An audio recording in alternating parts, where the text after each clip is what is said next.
Welcome back students, this is class 12th physics. आज अपन बात करेंगे एग्जाम्पल 3.1 के बारे में। और इससे पहले की जो थ्योरी है वो अपन ने students already we have completed and according to this example we have estimate the average drift speed, यानी ड्रिफ्ट वेलोसिटी आपको फाइंड करनी है of conduction electrons in copper wire of cross section area 1 × 10⁻⁷ metre square. ये जो students आपको दे रखा है ना 1 × 10⁻⁷ मीटर स्क्वायर, ये आपको क्रॉस सेक्शन एरिया दे रखा है। जो कॉपर वायर है ना उसका क्रॉस सेक्शन एरिया। अच्छा, carrying a current of 1.5 ampere, यानी वो जो कॉपर का वायर है उसमें जो करंट है वो आपका फ्लो हो रहा है 1.5 एम्पियर करंट फ्लो हो रहा है।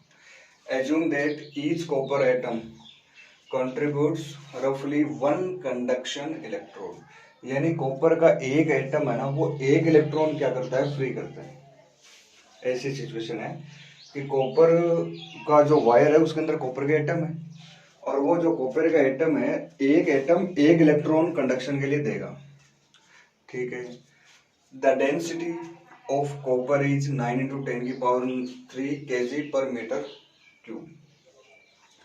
ये कॉपर की डेंसिटी दे रही है, यानी 1 मीटर क्यूब कॉपर का जो मास है वह 9 × 10⁻³ एंड इट्स एटॉमिक मास। अच्छा, कॉपर का जो एटॉमिक मास है वो होता है 63.5 U। ये भी आपको दे रखा है, AMU होता है लेकिन इसको U लिखते हैं शॉर्ट में। Take Avogadro's number 6 × 10⁻23। ये अवोगाद्रो नंबर अभी आपको साथ में दे रखे हैं। तो हमें मेनली ये दो चीजें अपने को दे रही है, एक तो क्रॉस सेक्शन एरिया, दूसरा आपको क्या दे रखा है, करंट। फाइंड करना है ड्रिफ्ट वेलोसिटी या ड्रिफ्ट स्पीड। तो स्टूडेंट्स ड्रिफ्ट स्पीड का फॉर्मूला क्या था, जो VD का इक्वल टू फॉर्मूला ये आया था I इक्वल टू था I इक्वल टू NEAVD। ठीक है, अपने को ना आई दे रखा है, ई यानी कि इलेक्ट्रॉन का चार्ज, ए यानी क्रॉस सेक्शन एरिया, वीडी अपने को फाइंड करना है ड्रिफ्ट स्पीड। लेकिन अपने पास स्मॉल एन, ये क्या चीज है, इसके बारे में अपने को थोड़ा सा डिस्कस करना पड़ेगा। इसकी वजह से वरना अगर है ना स्मॉल एन अगर अपने को डायरेक्ट दिया हुआ होता तब तो अपन है ना डायरेक्ट फॉर्मूले में ना वैल्यूज पुट करके और अपन डायरेक्ट है ना वो जो आंसर है वो अपन स्टूडेंट्स फाइंड कर सकते थे। But here some problem, small n की थोड़ी सी प्रॉब्लम है। तो स्मॉल एन जो है ना स्टूडेंट्स वो होता है इलेक्ट्रॉन डेंसिटी, आपको मैंने बताया था पहले भी। स्मॉल एन जो है वो है इलेक्ट्रॉन डेंसिटी। जब अपन है ना ये वाला डेरिवेशन किया था तब भी अपन है ना स्मॉल एन को क्या लिया था, इलेक्ट्रॉन डेंसिटी लिया था। यानी कि आपको ये बताना है कि 1 मीटर क्यूब में इलेक्ट्रॉन कितने हैं। इलेक्ट्रॉन डेंसिटी का मतलब क्या होता है, 1 मीटर स्क्वायर एरिया में टोटल नंबर ऑफ इलेक्ट्रॉन्स, यानी कि उतने एरिया उतने क्यूब में उतने 1 मीटर क्यूब वॉल्यूम में टोटल नंबर ऑफ इलेक्ट्रॉन्स कितने हैं, वही क्या होती है आपकी इलेक्ट्रॉन डेंसिटी होती है। तो स्टूडेंट्स सबसे पहले अपना काम यही रहेगा, और तो बाकी सारी चीजें अपने पास है but we don't have electron density. अपने पास स्टूडेंट्स इलेक्ट्रॉन डेंसिटी की वैल्यूज नहीं दे रखी। तो ये जो इलेक्ट्रॉन डेंसिटी ये कैसे अपन फाइंड करेंगे, इसके बारे में अपने को क्या करना, थोड़ा सा डिस्कस करना है। ठीक है, यहाँ देखिए देखो कॉपर की जो डेंसिटी है वो कितनी दे रखी है। पहले मैं एक काम करता हूँ कि इलेक्ट्रॉन डेंसिटी, मैं एक काम करता हूँ कि total number of atom find कर लेता हूँ। 1 मीटर क्यूब में टोटल एटम कितने, एक एटम एक इलेक्ट्रॉन देगा। अगर है ना 1 मीटर क्यूब में 10 एटम है तो कितने इलेक्ट्रॉन देगा, 10 देगा। वही क्या हो जाएगी, इलेक्ट्रॉन डेंसिटी हो जाएगी। तो अपने को ना फाइंड क्या करना है, सबसे पहले नंबर ऑफ एटम्स जितने, क्योंकि ये क्वेश्चन में ना ऑलरेडी अपने को यही चीज दे रखी है कि जितने नंबर ऑफ इलेक्ट्रॉन्स होंगे उतने ही नंबर ऑफ एटम्स होंगे।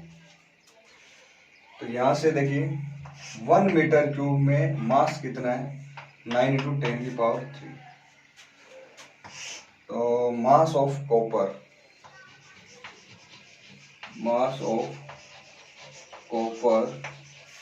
इन 1 मीटर क्यूब, ये आपको दे रखा है 9 इंटू 10 की पावर 3 kg।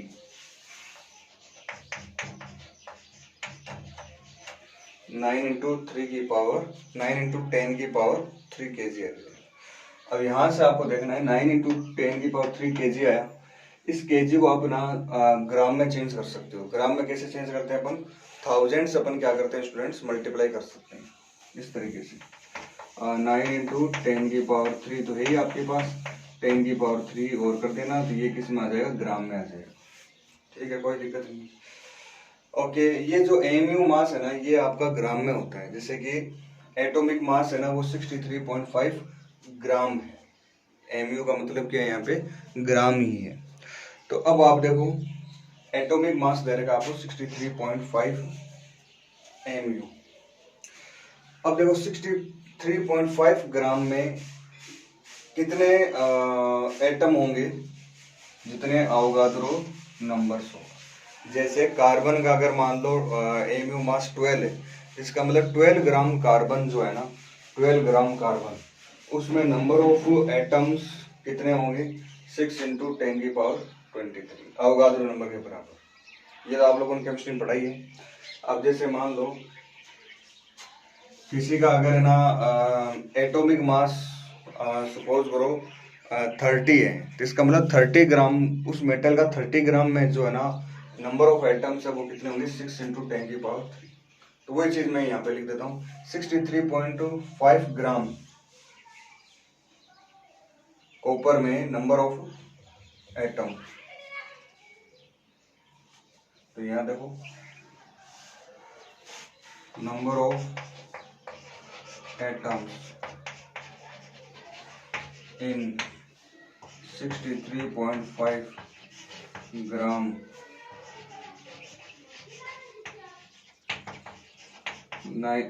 ये कितना है, अवोगाद्रो नंबर कितना है, 6 इंटू 10 की पावर 23। अगर मैं 1 ग्राम की बात करता हूँ तो ये ना, इसका अपने को क्या करना पड़ेगा, डिवाइड करना पड़ेगा। 6 इंटू 10 की पावर 23 अपॉन 63.5 1 ग्राम। लेकिन अपनी जो कॉपर की डेंसिटी है वो दे रही है 9 इंटू 10 की पावर 6। देखो ये 3 और 3 को क्या कर देना, प्लस, तो 9 इंटू 10 की पावर 6, ये ना डेंसिटी है, यानी कि 1 मीटर क्यूब में इतना कॉपर है आपका। तो इसमें देख लेते हैं अपन एटम कितने, 9 इंटू 10 की पावर 6 ग्राम। तो इसका अपने को क्या करना पड़ेगा, इस पूरे नंबर से मल्टीप्लाई करना पड़ेगा।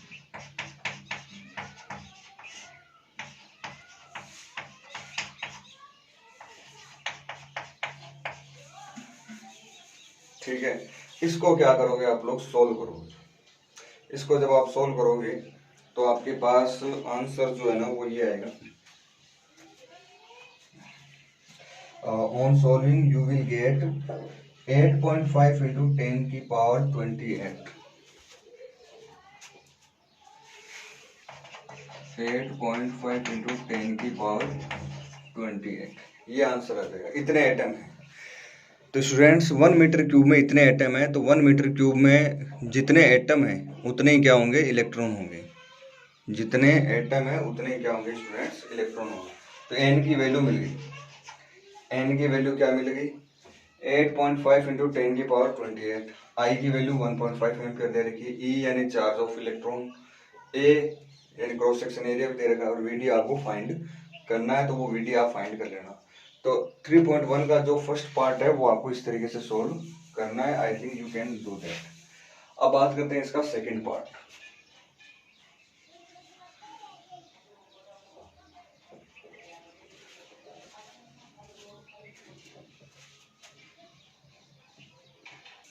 स्टूडेंट्स ये दे रखा आपको next question, compare the drift speed, यानी कि जो ड्रिफ्ट स्पीड, यानी अपने जो इसका इस न्यूमेरिकल का जो फर्स्ट पार्ट किया था, उस फर्स्ट पार्ट में अपने को ना ड्रिफ्ट वेलोसिटी फाइंड करनी थी, या ड्रिफ्ट स्पीड जो अपने को फाइंड करनी थी, वो जो ड्रिफ्ट स्पीड है ना वो ये आएगी आपको जो सोल्व करने के बाद में 1.1 इंटू 10 की power -3 metre per second.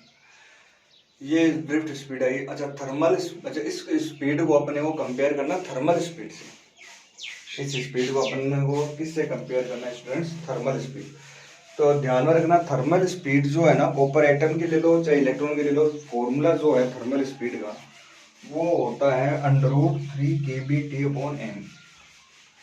Thermal speed का जो फॉर्मूला है वो होता है √3 kBT/m।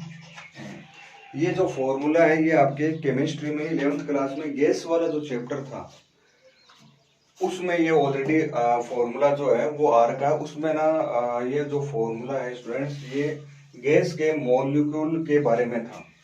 तो ये सेम वो मतलब रूम टेम्परेचर थर्मल स्पीड थी उसकी।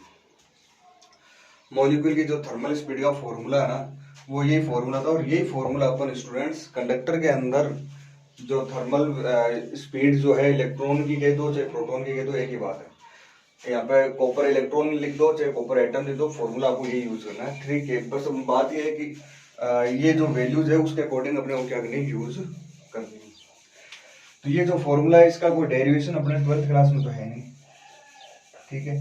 तो 12th क्लास में इसका डेरिवेशन वगैरह कुछ है नहीं, आपको डायरेक्ट है ना ये फॉर्मूला ही आपको याद रखना है थर्मल स्पीड का, √3 kBT/m।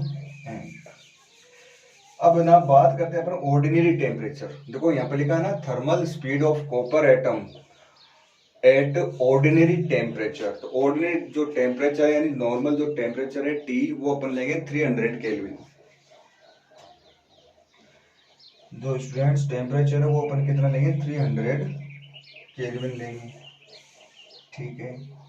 और 1 मीटर क्यूब का जो मास है जो इलेक्ट्रॉन वगैरह या कॉपर एटम जो है वो कॉपर एटम का जो मास है वो कितना होगा इसकी अपने को थोड़ा सा डिस्कस करना पड़ेगा। अच्छा केपी है यहाँ पे बोल्ट्जमान कांस्टेंट, इसकी भी वैल्यूज है वो आप ये तो आपको देखो लिख देता हूँ।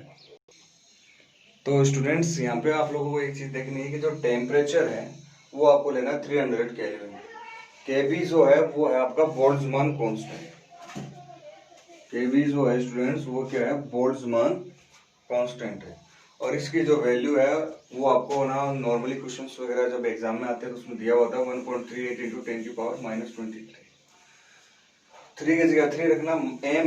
एम क्या चीज है, एम है ना डिपेंड करता है भाई, एम क्या मास है, और मास है ना अलग अलग हो सकता है। जैसे कॉपर का एटम है तो उसका मास अलग है। अगर आप कॉपर के इलेक्ट्रॉन की बात कर रहे हो यानी आप कॉपर के अंदर इलेक्ट्रॉन की थर्मल स्पीड की अगर बात करोगे तो एम जो है वो आपको इलेक्ट्रॉन का मास लेना पड़ेगा। एम क्या लेना पड़ेगा स्टूडेंट्स, इलेक्ट्रॉन का मास लेना पड़ेगा, ठीक है। और यहाँ अपने को बात करनी है कि कॉपर के एक एटम की मास कितना है। तो देखो अभी ना एटॉमिक मास कितना दे रखा है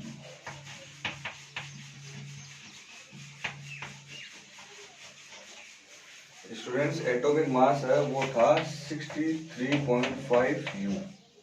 ये दे रखा अपने को एटॉमिक मास, ठीक है। अब आपको पता है कि एटॉमिक मास का मतलब ये है कि 63.5 ग्राम कॉपर के अंदर नंबर ऑफ एटम्स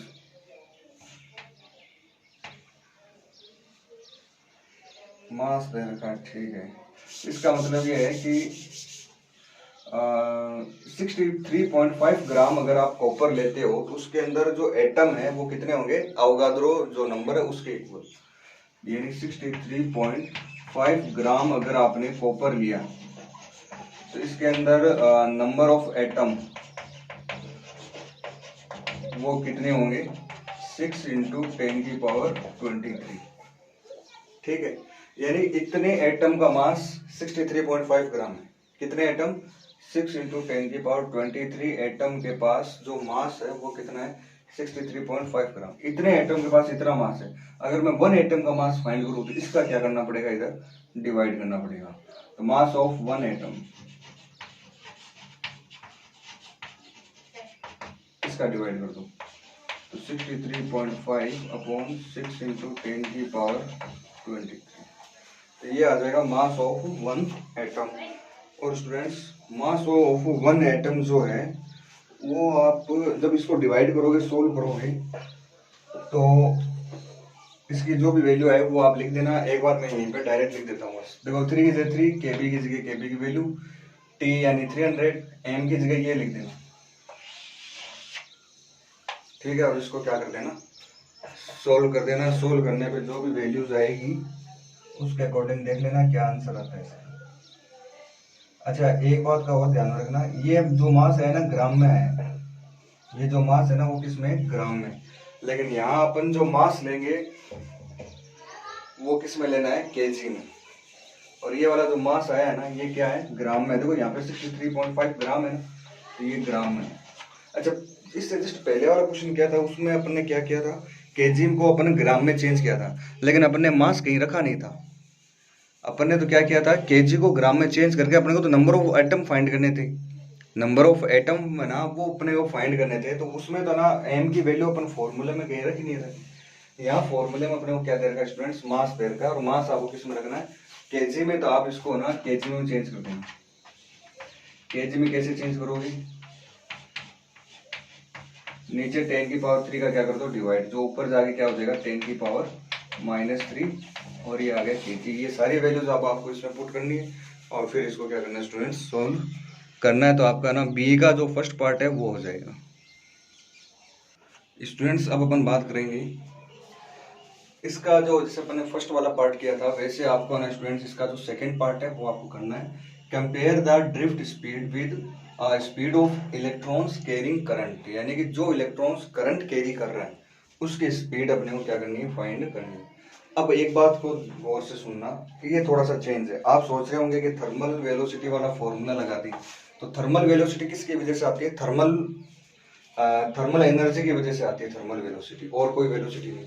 लेकिन यहाँ अपन क्या बात कर रहे हैं, speed of electrons carrying current है, यानी कि वो जो इलेक्ट्रॉन्स है, जिस इलेक्ट्रॉन की अपने को स्पीड फाइंड करनी है वो इलेक्ट्रॉन करंट कैरी कर रहा है। अब जो इलेक्ट्रॉन करंट कैरी कर रहा है ना, तो उसके पास थर्मल वेलोसिटी भी होती है, साथ में क्या होती है, ड्रिफ्ट वेलोसिटी भी होती है। आगे ना बात, तो वो थोड़ी सी स्पीड निकालना, ये ना दोनों स्पीड का क्या हुआ, मिक्स हो गया कि एक इलेक्ट्रॉन है जो करंट कैरी कर रहा है, इसका मतलब थर्मल वेलोसिटी तो उसके पास थी जब वो करंट कैरी कर रहा है, नहीं कर रहा। जैसे फर्स्ट वाले केस में देखा था अपन ने ना कोई भी इलेक्ट्रिक फील्ड अप्लाई नहीं किया था, अपन ने कोई भी पोटेंशियल डिफरेंस अप्लाई नहीं किया था, तो भी इलेक्ट्रॉन है ना वो मूव करते रहते हैं और उनके पास क्या होती है, थर्मल स्पीड होती है। यहाँ मैं बात कर रहा हूँ speed of electrons carrying current. अब इलेक्ट्रॉन करंट है ना वो भी कैरी करने लग गया, तो थर्मल स्पीड तो उसके पास ऑलरेडी थी, अब उसके पास क्या आ गई, साथ में ड्रिफ्ट वेलोसिटी भी उसके साथ में आ जाएगी। तो उसका जो मिक्सचर है वो फाइंड करने का जो मेथड है वो थोड़ा सा अलग है। फॉर्मूला देखो वैसे ही है आपके पास, speed of electrons carrying current, बस है ना यहाँ पे जैसे 3 KB अपॉन T अपॉन में M आया था ना, 3 की जगह क्या ले लेना, 2 ले लेना बस। 3 की जगह फॉर्मूले में क्या चेंजेस करने पड़ेंगे, ओनली 2 चेंजेस करने। ये भी आपके ना 11th क्लास केमिस्ट्री में ऑलरेडी शायद ये फॉर्मूला होना चाहिए, बट ना डेरिवेशन जो है इन फॉर्मूला का वो अपने सिलेबस में नहीं है। थोड़ा बहुत आप देख सकते हो डेरिवेशन, तो वो आप है ना ऐसे फाइंड कर सकते हो, जैसे कि ½ mv², यानी कि जब कोई इलेक्ट्रॉन है ना करंट को कैरी कर रहा है तो उसके पास जो मैक्सिमम काइनेटिक एनर्जी है वो क्या होती है, 1/2mv² होती है। v क्या है, इसकी मैक्सिमम वेलोसिटी मान लो, ठीक है। और ये जो है ना मैक्सिमम मैक्सिमम क्या बोलते हैं, ये जो काइनेटिक एनर्जी ये किस पे डिपेंड करती है, साथ में टेम्परेचर पे भी डिपेंड करती है। ज्यादा टेम्परेचर होगा तो ये काइनेटिक एनर्जी वो भी क्या हो जाती है, ज्यादा हो जाती है। जब आप है ना ये इसका सिंबल हटाओगे तो एक कांस्टेंट आता है, उस कांस्टेंट को अपन क्या बोलते हैं, बोल्ट्जमान कांस्टेंट। तो आप उससे भी है ना इस फॉर्मूले को ड्राइव कर सकते हो। और पीछे वाला जो फॉर्मूला था उसमें ना यहाँ पे है ना 3/2 था, 3/2 KB। ये सारा है ना 11th क्लास में आया हुआ है, बट आपको ना इतना डीपली इसको समझने की जरूरत नहीं है। और इस तरीके का जो क्वेश्चन है इसमें आपको डायरेक्ट है ना फॉर्मूला है वो आपको याद रख लेना।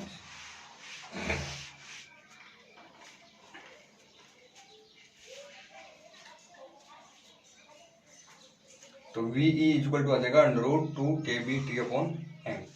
अब है ना वापस वही जैसे पीछे वाली कहानी, 2 की जगह तो 2 रख दोगे आप, KB की जगह क्या रखोगे, KB रख दोगे। टेम्परेचर ध्यान में रखना, रूम टेम्परेचर अलग चीज होती है।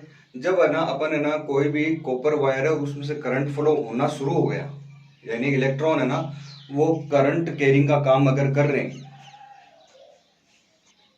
इलेक्ट्रॉन जो है वो अगर आपका करंट कैरिंग का काम कर रहे हैं, इन दैट कंडीशन, उस कंडीशन में स्टूडेंट्स उसका जो टेम्परेचर है वायर का वो ऑलमोस्ट 10⁵ केल्विन के अप्रोक्सीमेट हो जाता है।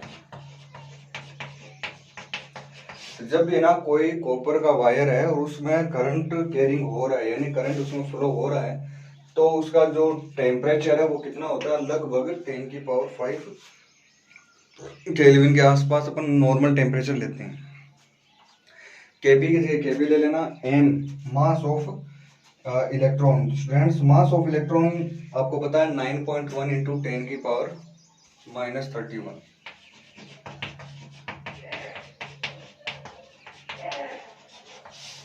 तो एम की जगह ये मास ले लेना 9.1 इंटू 10⁻31 ले लेना, और इसको आपको सोल्व करना है। सोल्व करने के बाद में जो भी आंसर आएगा वो आ जाएगा। उसके बाद में थर्ड वाला जो क्वेश्चन है वो पूछा है speed of propagation of electric field, speed of propagation of electric field. तो स्टूडेंट्स नेक्स्ट जो थर्ड वाला जो क्वेश्चन है, according to this question we है speed of propagation of electric field in conductor. Conductor के अंदर इलेक्ट्रिक फील्ड किस speed से मूव करेगा। तो स्टूडेंट्स इसका कोई डेरिवेशन, कोई फॉर्मूला नहीं है। इलेक्ट्रिक फील्ड की जो स्पीड होती है ना कंडक्टर में, वो वही स्पीड होती है जो लाइट की वैक्यूम स्पीड होती है। कितनी होती है लाइट की vacuum speed? 3 into 10⁸ metre per second.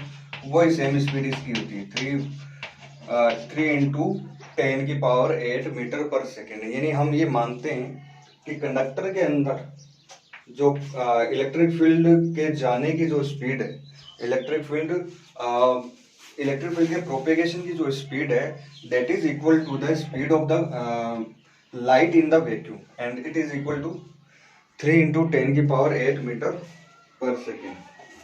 तो ये ना 3 इंटू 10⁸ मीटर पर सेकेंड आएगा। इसका डायरेक्ट आपको आंसर लिखना है। ठीक है, ये वाला न्यूमेरिकल हो गया। नेक्स्ट न्यूमेरिकल की अपन अब बात करते हैं। ओके स्टूडेंट्स, ये वाला जो क्वेश्चन है, according to this question we have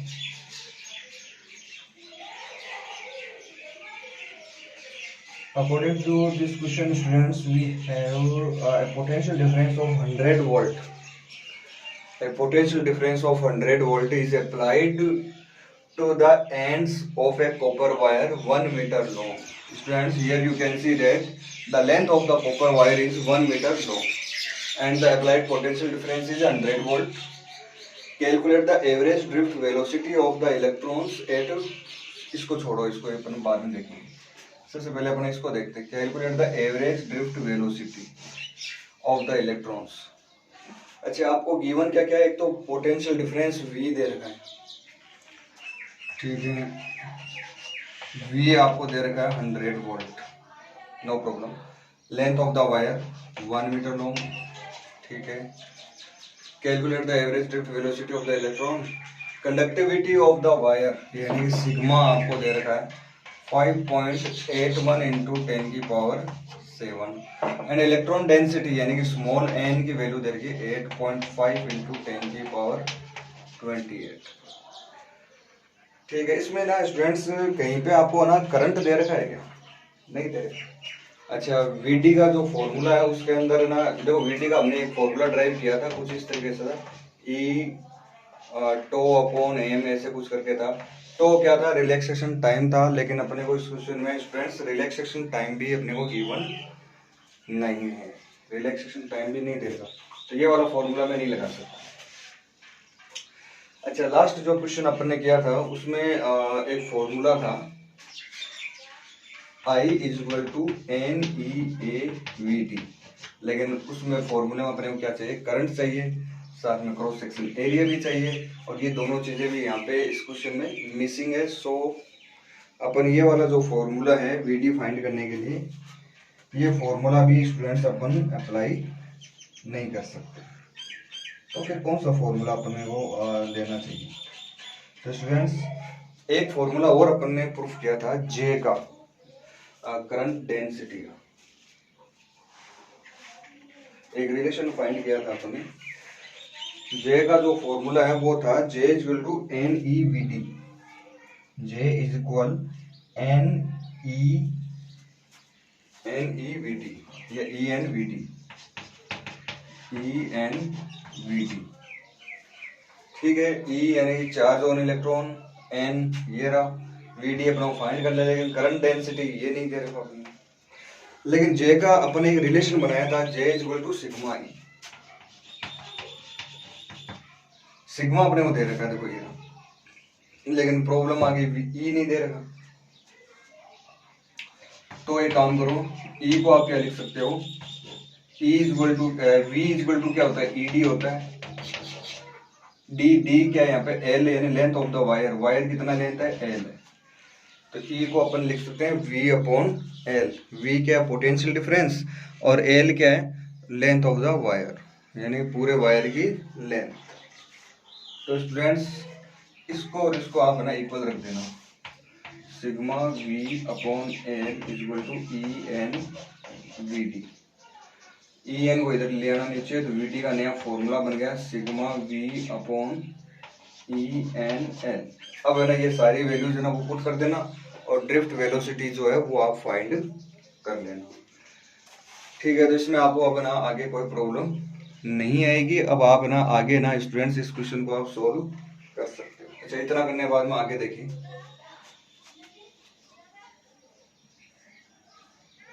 अच्छा आगे और क्या पूछा आपने,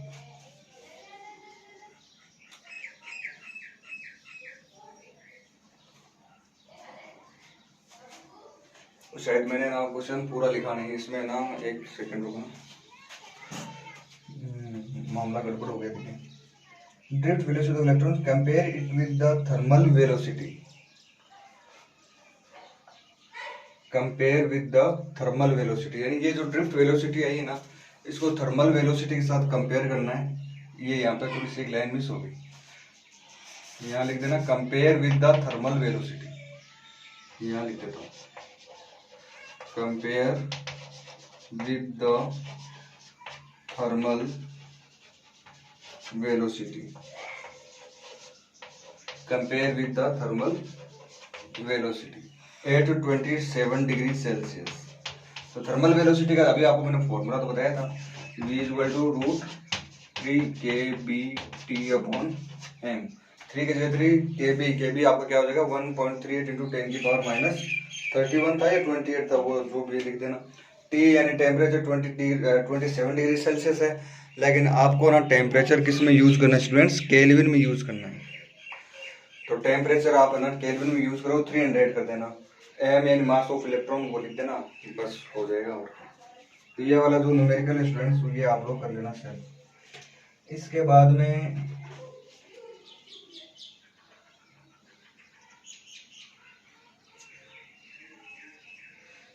कुछ एक न्यूमेरिकल है स्टूडेंट्स जो लास्ट कई बार सीबीएसई में आए हुए न्यूमेरिकल से, जैसे कोई 2016 में आया हुआ है, कोई 2017 में आया हुआ है। तरीका लगभग उनका ऐसा ही है जैसे मैंने किया है।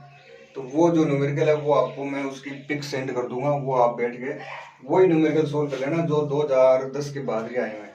कोई 11 में या 15 में, 16, 17, 10 के बाद वाले कर लेना solve.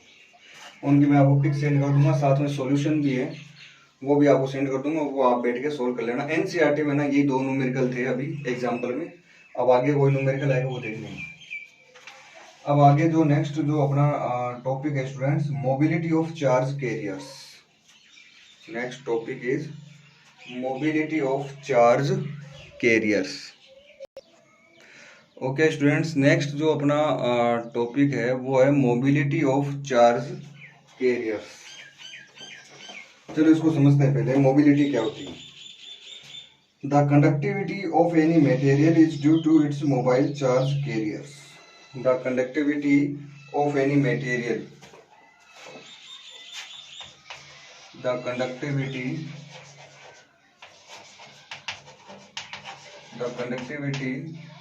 of any material is due to its mobile charge carriers. ये तो आपको पता है कोई भी मटेरियल है उसकी जो कंडक्टिविटी है ना वो डिपेंड करती है उनके मोबाइल चार्ज कैरियर्स कितने। अगर मोबाइल चार्ज कैरियर मोबाइल का मतलब क्या है, गतिशील, जो चार्ज ऐसे जो चल सकते हैं एक जगह से दूसरी जगह, फ्री चार्ज मतलब। तो मोबाइल चार्ज कैरियर्स यानी जो गतिशील है, यानी कि जो ना एक जगह से दूसरी जगह पे चार्ज मूव कर सकते हैं, उन पे डिपेंड करता है कौन, कंडक्टिविटी। दिस में बी इलेक्ट्रॉन्स इन मेटल। अब याद रखना मेटल में जो चार्ज कैरियर है वो क्या होते हैं, इलेक्ट्रॉन्स।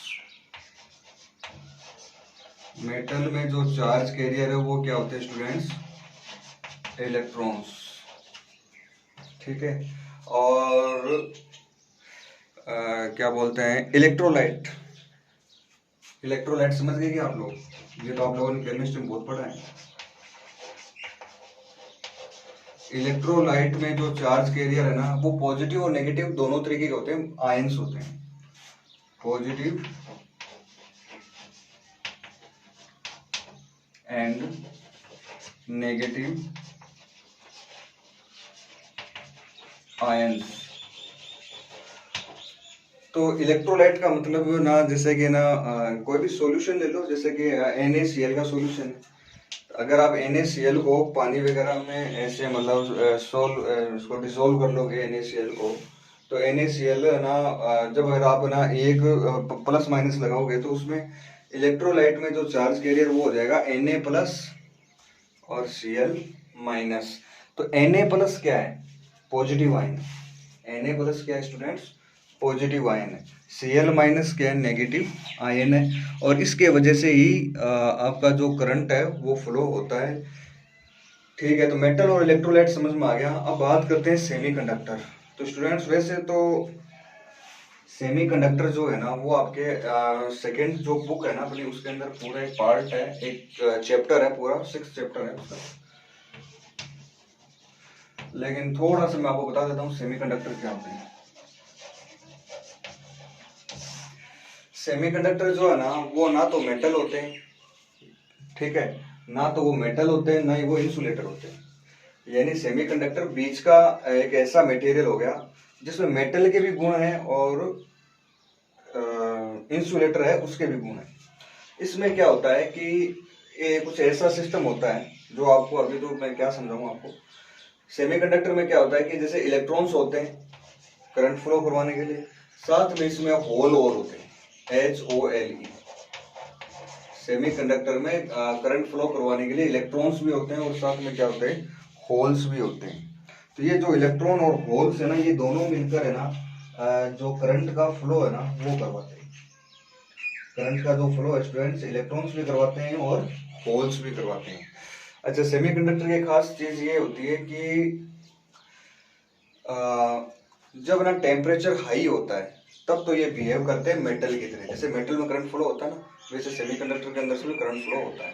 लेकिन जब टेम्परेचर कम होता है, जब टेम्परेचर कम होता है तब ये इंसुलेटर की तरह बिहेव करते हैं, यानी कि इसमें करंट फ्लो होता नहीं। अब इसका पीछे का क्या रीजन, इसकी क्या थ्योरी है, ये आपको आगे जो वो चैप्टर करेंगे ना तभी आपको समझ में आएगा। नहीं तो इसमें ना 4-5 वीडियो बन जाएगी सेमीकंडक्टर समझाते समझाते। बस आप है ना एक बार के लिए इतना ध्यान रख लो कि सेमीकंडक्टर जो है वो बीच का एक ऐसा मटेरियल है जो ना तो मेटल है ना ही आपका इंसुलेटर है, ये बीच का है। अच्छा, ये ना टेम्परेचर पर काम करता है। टेम्परेचर जब ज्यादा होता है तब तो ये मेटल की तरह करंट फ्लो करवाता है, अंदर से अपने अंदर से करंट फ्लो हो सकता है। लो होता है तब ये करंट फ्लो नहीं होता। तो ये ना कुछ करेक्टरिस्टिक होती है इसकी सेमीकंडक्टर की। तो ये आपको और ज़्यादा आगे समझ में आएगी, अभी तो आपको क्या बताऊँ, आपको छोड़ो इसको। तो ये सेमीकंडक्टर होता है, इसके अंदर इलेक्ट्रॉन और होल दो होते हैं। इलेक्ट्रॉन नेगेटिव होता है और होल क्या होता है, पॉजिटिव होता है। ठीक है, आगे देखो। तो ये ना 3 तरीके के मटेरियल ले लिए अपन ने, ठीक है। अब मोबिलिटी क्या होती है वो देखते हैं। The mobility of charge carrier is the drift velocity acquired by it in a unit electric field. इसकी डेफिनेशन मैं बोर्ड में लिख देता हूँ मोबिलिटी की।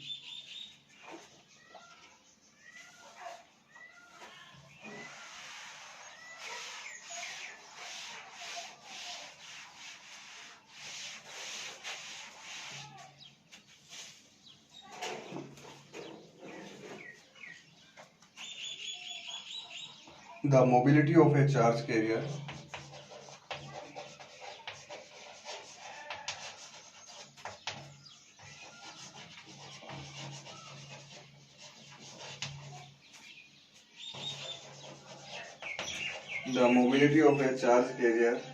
is the drift velocity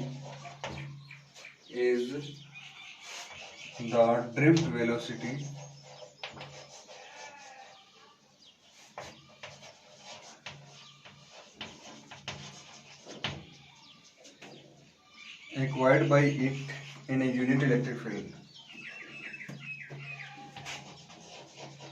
Acquired by it